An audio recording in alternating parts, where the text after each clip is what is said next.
Now you got Boots Ennis in your weight class. Definitely. What do you think about him? Oh, he's very, very talented. He's unproven, but he's very talented. Yeah. The eye test tells it all. You know, he's got the it, you know. Man, great. Bud always been like that. Without a question, solid. You know what I'm saying? Solid. You think there's anything left for him, coach, or is it time for Bud to move on? Or I'm trying to figure out who he gonna fight next. 160, you can see him fight going I wouldn't do nothing crazy. He looked excellent. Hey, he looked excellent. Is there What's surprised you the most from No, I'm trying to figure out what their team gonna do next. I want to see what's He's next. talking about 160, coach. I mean, the only thing down there is maybe like a middleweight tournament, 2 fights undisputed, something like that. But if not that, then what for Bud? Who? Well, they were talking about Jaron Ennis going to 160. Possibly going Jaron Ennis going to 160. If he go to 160, then we got another mega fight. You think that's a mega fight? I don't know that yet, but I'm saying in the boxing fans that know boxing would say that's another mega fight. Stay away from it. And by the way, there's this brother coming up, Molly. His name is Boots Ennis. This brother's special.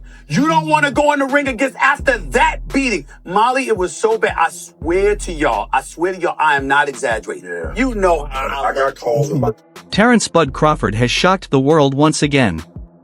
Fresh off the biggest victory of his career, dethroning Canelo Alvarez and becoming the first fighter in history to claim undisputed titles in 3 different weight classes, Crawford went live and delivered the words fans have been waiting for. Now, everything you said about fighting not being there spiritually, mentally, you think that might have affected Canelo, or that was just a skill difference was too wide? You know, I do think he was a little mentally tired. He's been at that level for a long time. Right. So 11 fights in 4 years.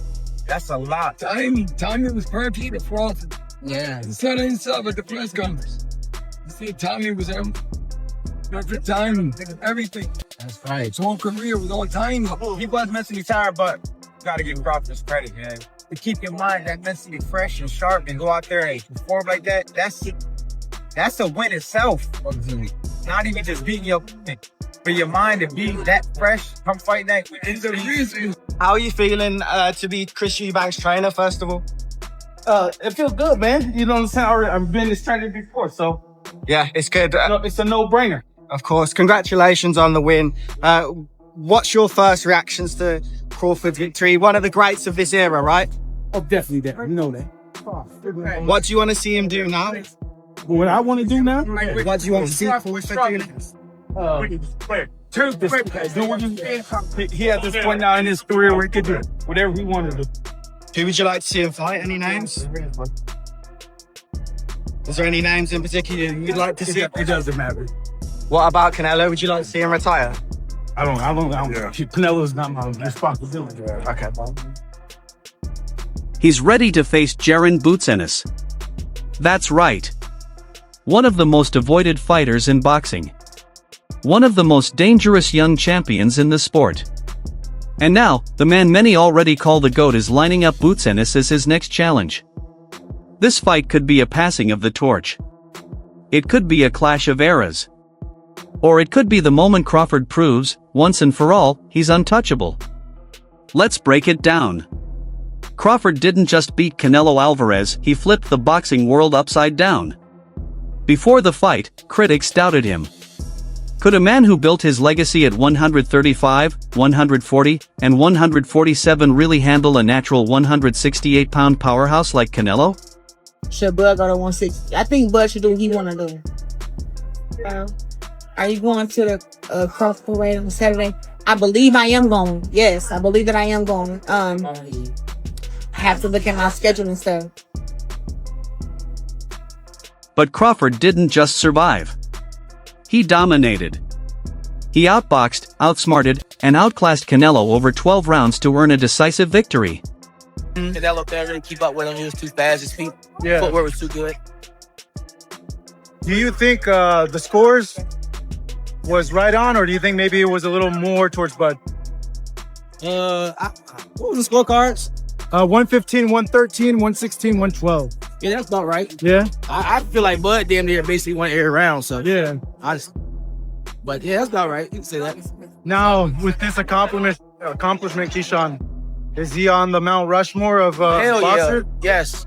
Yeah. Yeah? 3-time undisputed. Mm-hmm. He just beat Canelo. Yeah. The face of boxing, so now you can say Bud is the face of boxing. greatest of all time, or Greatest of all time. yeah? I don't feel like it can never be one great, but he definitely one of the greatest of all time for sure. That win didn't just give him Canelo's undisputed crown, it solidified him as the pound-for-pound #1 fighter on the planet. No excuses. No debate. Crawford is the man. And after that night, the question wasn't whether he was great. I thought Terence fought a virtuoso fight. Terence never let Canelo get into a rhythm. Terence never allowed Canelo to get anything going, and I didn't think he could do it for 12 rounds. I thought that the first 3 or 4 rounds were going to be difficult for Canelo for that reason, but Terence was able to do it for 12 rounds, and in the later part of the fight, he kind of pushed the fight more than I think people expected, which is the mark of a superstar, man. The question became, is he the greatest of all time? But greatness always paints a target. Jaron "Boots" Ennis has had Crawford in his sights for years. Undefeated. 34 wins, 30 knockouts. A fighter so feared at welterweight that opponents admitted openly they wanted no part of him. Boots is fast, explosive, and merciless in the ring. Terence Crawford against Jaron Ennis, for me, is the best fight in American boxing. But it needs to be a payday for Crawford that would get him interested, because Crawford knows how good Boots is. And I'm not saying that Crawford thinks he's going to lose to Boots, but he knows that is a real fight. But for me, Boots is the new Crawford. We've just got to go out and get the fights to show how great he is. A lot of people compare Ennis with Crawford, but Ennis always says he's got a completely different style, and the only similarity is they both switch. Do you agree with that? I 100% agree with that. Me personally, I think that Terence Crawford boxes a hell of a lot more in the moment, phenomenal fighter in the moment. And I think Ennis is a lot more of a chess player. And at just 27 years old, he's in his prime. Fans have long asked what would happen if Crawford, the master technician, squared off with Boots, the hungry young lion. And now, it's no longer speculation. Crawford himself has said he's open to it. In a live interview after the Canelo fight, he didn't dodge the question. Asked about Boots, he made it clear he's willing. The boxing world exploded. Why? What about the Terence Crawford fight? I'm tired of answering questions about it. He already said millions of times that he not fighting me or looking my way, so I'm just tired of answering them questions, you know. And if a fight happened, it happened. You know, I want it to happen, but if not, yeah. That's the fight that everybody want to see. Yeah. I want to do it. Do you respect him as, like, when he's like, I got a couple fights left, I'm at the end, I'm only trying to get mega fights, so... I understand it, but don't lie or cap to the net and make it seem like I had the opportunity to fight you and I did. I never did. Yeah. And then that one time that I did, we said, they called, and we said, we never heard nothing else back about it. So, right. I mean, I respect it, though. I mean, get your money. Do your thing. But don't be capping on the net. Acting like this, acting like that. Because Crawford didn't have to take this fight. He could retire right now, 42-0, undefeated, already a legend. But instead, he's talking about Boots, the fighter most won't even name. So, what do you think? What do you like watching now? Terence Crawford, one of my favorites to watch now. I love Terence Crawford, and I like to watch NUA too. NUA can fight. And you know who else I like to watch, though? I like to watch Boots. Oh, okay. Boots, I love watching Boots. Boots got game. People don't understand Boots got game. You know what I mean? Every now and then he messes on the defense a little bit, but Boots got game. Boots versus Terence Crawford. Now, Boots hasn't proven himself enough to tell me for me to say that he gonna beat Terence Crawford, because Terence Crawford is a different kind of animal. Proven. You feel me? Proven stud. You understand where I'm coming from? But Boots, if anybody could be Bud in the future, it would probably be a Boots, because Boots got enough tools to beat anybody. I'm trying to tell you, 154, man, it's mine. 154 is mine, and they're gonna see, you know, and they're gonna see, you know, just stay tuned, and like I said, when I handle business October 11th, we're gonna see. Should Crawford risk it all against Boots Ennis, or should he retire today and protect his flawless 42-0 legacy? And if the fight happens at 154 or 160, who wins, the seasoned master or the hungry young lion? Drop your thoughts in the comments. Don't forget to like this video and subscribe to Fight Field. We'll catch you in the next one. Hello, first things first. A lot has been made about your sparring session with Boots, with Boots Ennis. How did that happen? What happened?